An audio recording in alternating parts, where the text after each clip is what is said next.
You know, these trips, you always start out super excited, and you've got all kind of ideas in your head of what to expect, and a lot of times, you know, it's like nothing like that, but you're still, you know, you got the suspense, and you're all jacked up, and looking over the weather, and getting all our gear set out, and trying to make a game plan for the next morning, and here we go. Weather doesn't look good, and that's something you fight all the time up in the mountains. Whether you're in Alaska, on the western part of Canada, or the eastern part we're at, it's just something you're always gonna have to deal with. And so, but we managed to get out and that next morning and hike up and look for a little while, but it was nearly unbearable because of the wind. I mean, I'm talking winds blowing 50 plus miles an hour, which I've been in before, but it's not very comfortable. It's very hard to glass. You can't see real well. The animals don't like it. You know, by the time you get up there, your eyes are watering, your fingers are freaking cold, and it's just miserable. But we got up there and we're able to put our eyes on some moose and see kind of what was happening. And that proved invaluable to our hunt later on. We retreated back down to camp and just waited for the storms to come in, and boy, did they come in. That night was pretty miserable. It's hard to sleep. The tent that we were staying in was a pretty nice outfitter's tent, but nothing could withstand those type of winds. Well, you never know what kind of equipment you're going to get when you're hunting in these different camps around the world. And you know, we were looking at the weather and looking at this big lake we were camped on. We're like, man, we really need to get across that lake. And so I went down and checked out this motorboat, and looked like it had some severe repairs done to it. And I kept looking at it, I was like, what in the heck happened to this boat? You know, it's like they riveted all this stuff up and, you know, epoxied, you know, the heck out of it. I'm like, wonder what happened. And you know, found out later from one of the guys that somebody in nearby camp didn't like that boat there, and had come over with a damn axe and put holes all in it. That was our source of transportation across the lake, so I wanted it to be pretty secure, you know. Once we got the weather behind us, we wanted to check out a new area, and it's an area where they had seen some other big bull moose, and we wanted to put our eyes over there.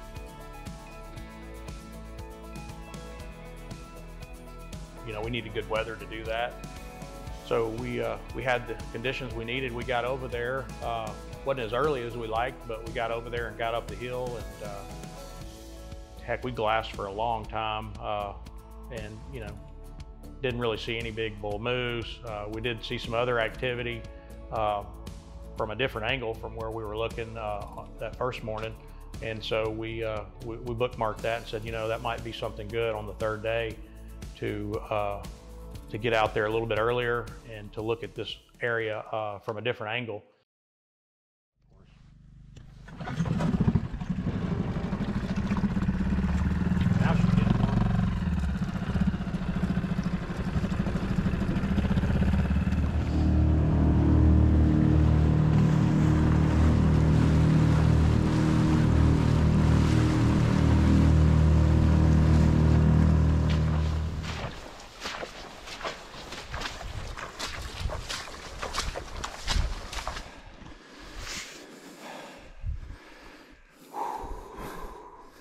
Day three, we really wanted to take advantage of the first 2 days, and so you know, number one was we had to get up early. Well, we decided we want to get there first light and see what these moose are doing.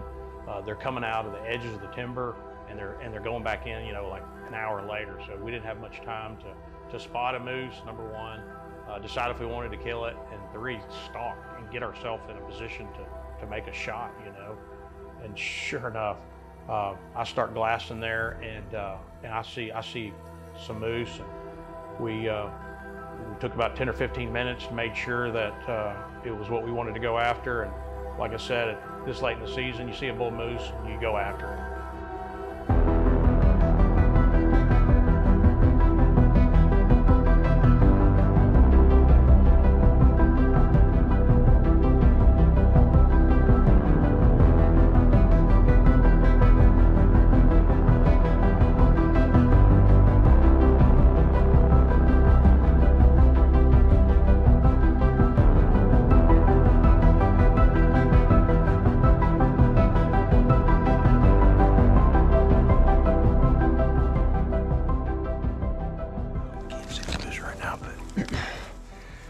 This hill right here in front of us, just across the lake, they're just on the back side of it. So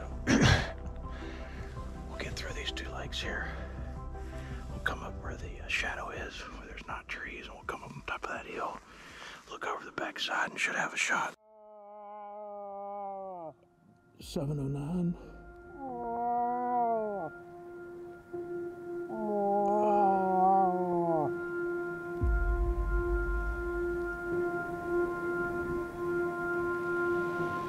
Seven 12. I'm just gonna dial in 700. I'm just gonna fire at 700.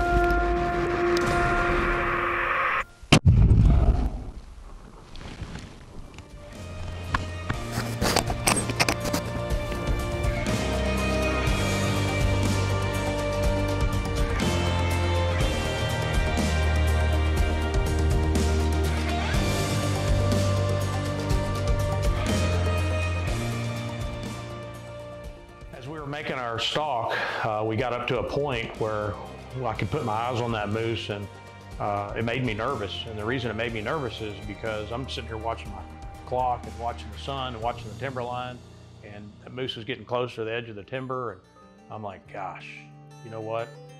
I've been here before. Guys got to make a good decision. You know, I'm hunting 2 animals in 6 days. It's on our 3rd day. You know, do I take the risk of a long shot and blowing this animal out? And I made the decision, yes, I do. You know, this long distance shooting, you know, at 760 yards, that was the distance that I ended up connecting with the moose. It doesn't make for very good video production. It's not a lot to capture sometimes out there. And, you know, you do this enough, you're going to get some great video, you're going to get some great pictures of some great hunts, and then you're gonna get some hunts where it just doesn't all work out. You know, just know that we lose some of the excitement sometimes when you're shooting at these long distance shots. But then you can also look on the other side of things. Hey, you have to do that, right? And that's really what I'm trying to explain here. Is a guy has to make a decision sometimes. It's not always easy. It's not always glamorous, and it's not always exciting. You know, and that was one of those moments where the window was closing and we weren't going to get another opportunity, and I wasn't going to be in the same situation that we've always been in.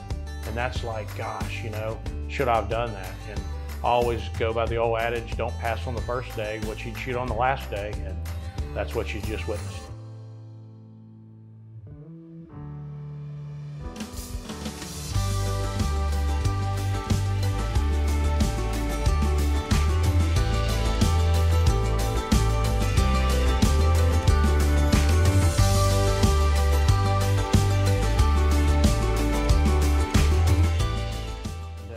You know, I always ask myself, what's unique about this place? And, you know, Newfoundland.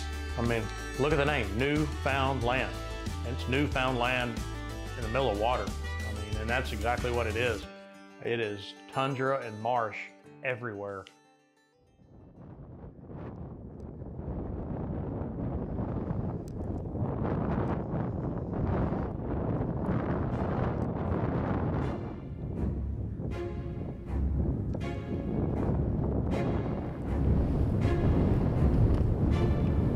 What's your opinion on the wind with these caribou moving. I mean, They don't care.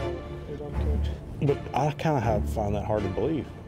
All animals care about the wind. No, not caribou here. Yeah? They don't care about nothing. The snow, the wind, the rain. Really? Yeah, they're pretty tough animal. They got pretty good noses on them. They smell pretty well. Yeah. They do? Like a whitetail or not as good? Not as good like that. They are good, What's their best sense? The sight or hearing? Hearing? They hear real well? Their nose is big enough, it should be good. You just need to see a group, 15 or 20, and the big bulls always follow at the end, all the group. The dog gonna have the lead of the group, and the bull gonna just Trail chase him and follow him. We saw some pretty good action yesterday with the bulls pushing them.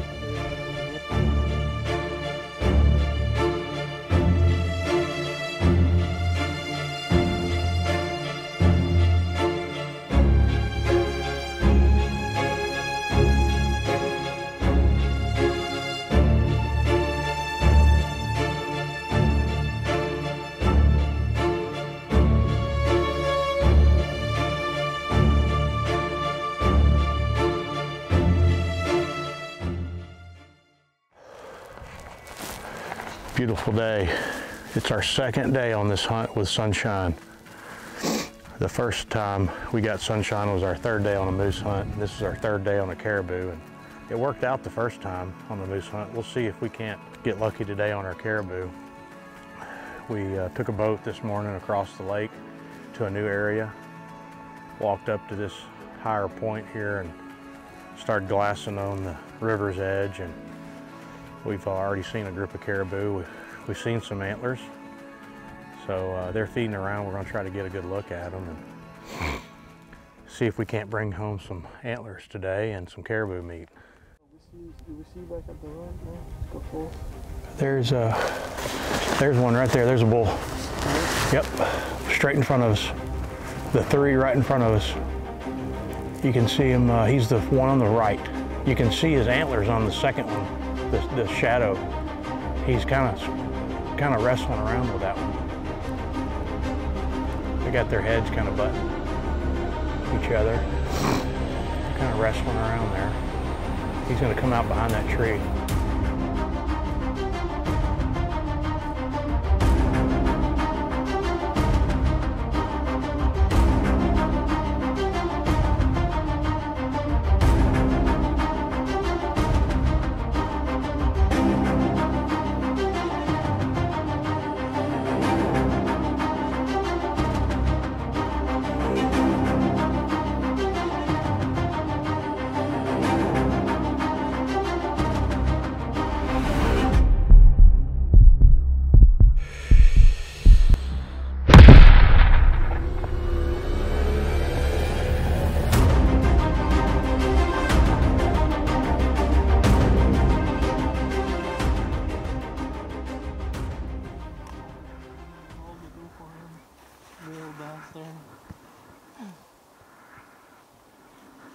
Day last morning. If you want to check your tag, we just tagged out. Yeah. I don't care.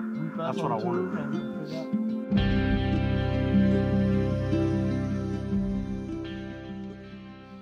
On the day that the sun comes out, for moose and caribou, it all comes together. I can't be happier. I'll tell you, man, I was getting a little nervous.